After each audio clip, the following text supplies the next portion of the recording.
Hello everyone, स्वागत है आप सभी का इस चैनल के ऊपर। Class 10th NCERT mathematics chapter number 4 द्विघात समीकरण। इस लेसन में हमने 4.3 का क्वेश्चन नंबर 5 तक कंप्लीट कर लिया हुआ है। आज इस वीडियो में हम क्वेश्चन नंबर 6 से स्टार्ट करेंगे। सो स्टार्ट करने से पहले मैं आपको एक क्वेश्चन दिखाता हूँ, क्वेश्चन नंबर 6 ही यहाँ पे बुक में। तो देखो क्वेश्चन नंबर 6 क्या है और क्या कह रहा है कि एक आयताकार खेत का बीकण उसकी छोटी भुजा से 60 मीटर अधिक लंबा है। यदि बड़ी भुजा छोटी भुजा से 30 मीटर अधिक हो तो खेत की भुजा ज्ञात कीजिए। तो देखो फर्स्ट ऑफ ऑल यहाँ पे आपको ऑब्जर्वेशन करना, आयताकार खेत। यहाँ पे देखो मैं बना देता हूँ।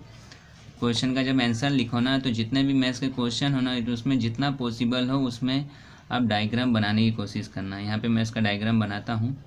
इसका जो पिक्चर होगा वो ऐसे होगा। आयताकार खेत की बात कर रहा है, मीन्स एक आयताकार खेत हम मान लेते वो ऐसा है, जिसका जो शीर्ष है मान लेते ABCD है।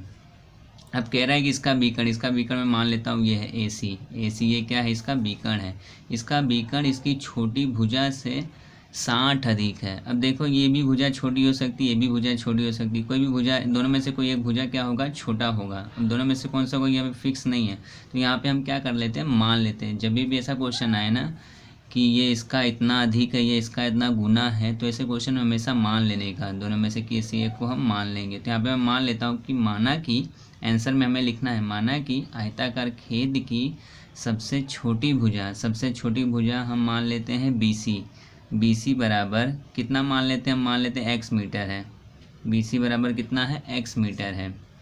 नाउ अगर सबसे छोटी भुजा ये हम मान लेना, और ये कितना मान लिया हमने? x। और बीकण के लिए क्या कह रहा है कि बीकण छोटी भुजा का 60 अधिक है, और छोटी भुजा x है तो बीकण हो जाएगा x + 60। देखो अधिक बोला इसलिए प्लस कर रहे हैं। अगर कम बोलता ना कि ये छोटी भुजा का बीकण 60 जितना कम है तो हम माइनस कर दें, अधिक बोल रहा है इसलिए प्लस करना है। फिर उसके बाद हमें अगला इसी के अंदर कंडीशन दिया है कि बड़ी भुजा छोटी भुजा का 30 अधिक है। बड़ी भुजा जाहिर सी बात है छोटी है तो ये भुजा क्या होगी? बड़ी होगी। और इससे ये कितना 30 अधिक है, मतलब ये हो जाएगा x + 30। ठीक है। यहाँ पे देखो मैंने लिखा आयताकार की जो सबसे बड़ी भुजा है ना वो हमने क्या लिया है? AB। अगर छोटी भुजा हम BC ले लेना तो यहाँ पे जो बड़ी भुजा होगी वो AB आ जाएगी, और AB बराबर हमने क्या ले लिया? x + 30। ये आ जाएगा x + 30 मीटर, राइट। यहाँ मैं नीचे लिख देता हूँ। उसके बाद बीकण की लंबाई आ जाएगा AC बराबर क्या आ जाएगा? x + 60 मीटर, ये आ जाएगा। नाउ उसके बाद हमें कह रहा है कि हमें इनके खेतों की जो भुजा है ना वो ज्ञात करना है, मतलब AB BC ज्ञात करना है। ठीक है। इसके अलावा हम AD और CD भी ज्ञात कर सकते हैं, नो डाउट, उसमें कोई दिक्कत नहीं। लेकिन ये जो आएगा ना वही AB आने वाला है, क्योंकि आयताकार के जो आमने सामने की भुजा होती है ना वो बराबर होती है। मीन्स अगर ये जो मान आएगा वही मान AB आने वाला है, जो मान ये आएगा वही मान AB आने वाला है। पहले हम एक तरफ का निकाल लेंगे तो ऑटोमेटिक ये भी निकाला जा सकता है। चलो तो निकालते हैं हम इसके भुजा की लंबाई, यानी AB और BC हम निकालते हैं।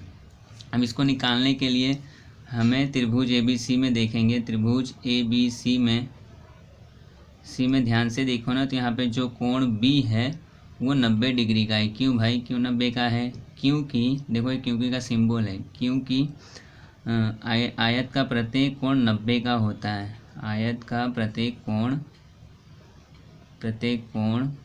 90 डिग्री का होता है। 90 डिग्री यानी 90 का होता है। इसलिए कोण जो B है ना वो 90 होगा। प्रत्येक कोण यानी कोण A भी 90 होगा, B भी, C भी और D भी 90 का होगा। यहाँ हमें कोण B की ज़रूरत है, इसलिए हम यहाँ पे दिखा दिए कि कोण B जो है 90 है। अगर किसी त्रिभुज के अंदर कोई एक कोण 90 है तो उसमें हम पाइथागोरस प्रमेय का यूज कर सकते हैं। तो देखो मैं यहाँ पे पाइथागोरस का यूज करता हूँ। पाइथागोरस प्रमेय अनुसार, पाइथागोरस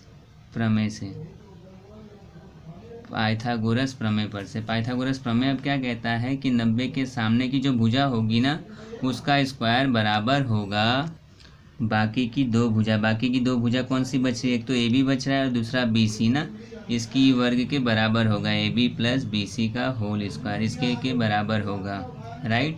अब ध्यान से देखो ना तो AB की वैल्यू, AC की वैल्यू कितनी है? AC बराबर हमने लिया x + 60, यहाँ पे रख दो x + 60 का होल स्क्वायर बराबर AB हमने कितना लिया हुआ? AB लिया हमने x + 30, तो यहाँ आ जाएगा x + 30 का होल स्क्वायर। फिर यहाँ प्लस है तो प्लस, फिर उसके बाद हमने BC कितना लिया? तो BC देखो सबसे छोटी भुजा वो हमने माना हुआ x, तो यहाँ आ जाएगा x का होल स्क्वायर।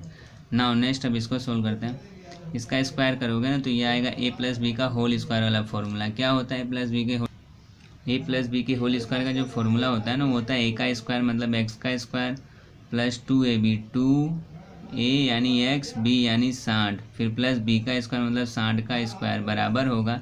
यहाँ पर भी सेम वही फॉर्मूला ए का स्क्वायर प्लस 2ab, 2 यानी ए एक्स और बी यानी कि 30, फिर यहाँ पे प्लस है तो प्लस और यहाँ पे एक्स का होल स्क्वायर। इतना हुआ। इसको एक बार हम लोग सोल्व कर लेते हैं और सिंप्लीफाई कर लेते हैं।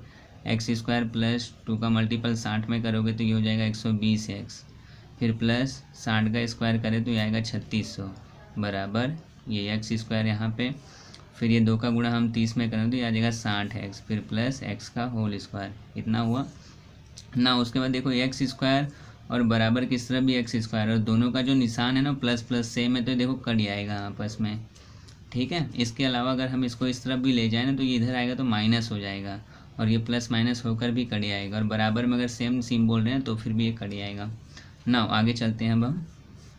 इसके बाद देखो जो एक्स स्क्वायर है मैं इसको यहाँ पे लिख देता हूँ और जो 60 एक्स है मैं इसको लिख देता हूँ यहाँ पर, और ये दोनों जो चीज़ें बची है ना इसको हम बराबर की तरफ उठा लाते हैं। तो देखो 120 यहाँ आएगा तो माइनस और 3600 यहाँ आएगा तो फिर भी ये हो जाएगा माइनस का 3600।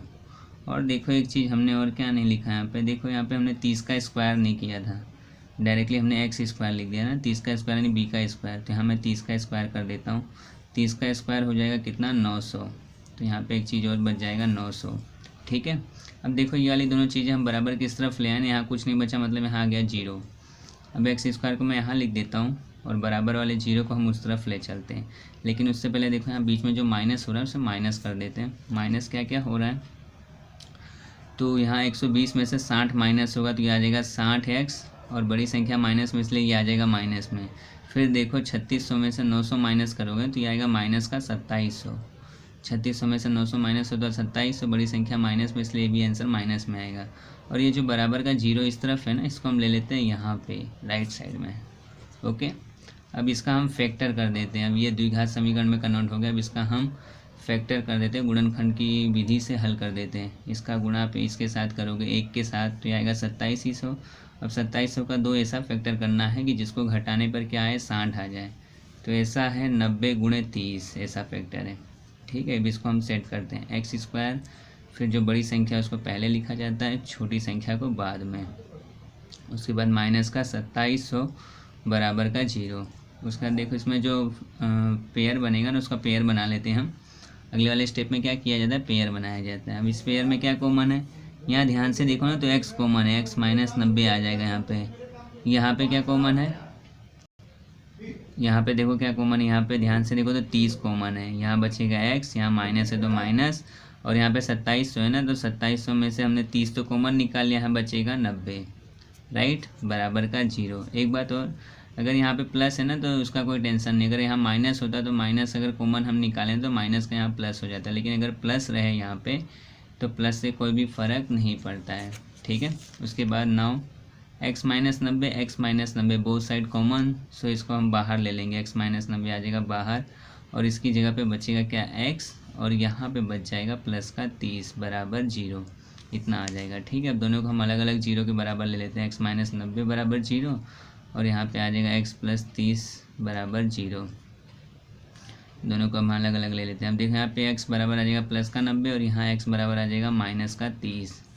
अब देखो x एक्चुअल में है क्या, तो देखो x को हमने स्टार्टिंग में क्या माना हुआ था, मैं आपको दिखा देता हूँ। x हमने स्टार्टिंग में माना हुआ था सबसे छोटी भुजा माना हुआ था, ये रहा x बराबर है BC, और BC क्या है सबसे छोटी भुजा है, और भुजा कभी भी माइनस में नहीं होती। तो यहाँ पे देखो x की जो नेगेटिव वैल्यू आ रही है ना, माइनस वाली वैल्यू आ रही है, वो असंभव है, ठीक है।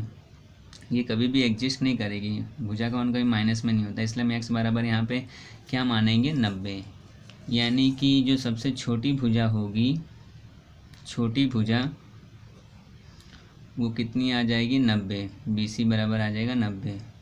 और बड़ी भुजा की अगर हम बात करें तो बड़ी भुजा यानी कि कितना AB बराबर आ जाएगा x प्लस 30 ना, x प्लस 30 यानी 90 प्लस 30, ये आ जाएगा 120, ये आ जाएगा 120 मीटर, ठीक है, और ये आ जाएगा 90 मीटर। यानी खेतों की जो भुजा की लंबाई होगी ना, एक होगा 90 मीटर और एक होगा 120 मीटर, ठीक है। तो ये हमारे क्वेश्चन का आंसर सोल्व हुआ। इस वीडियो में आज के लिए इतना ही। नेक्स्ट वीडियो में हम आगे के क्वेश्चन सॉल्व करेंगे।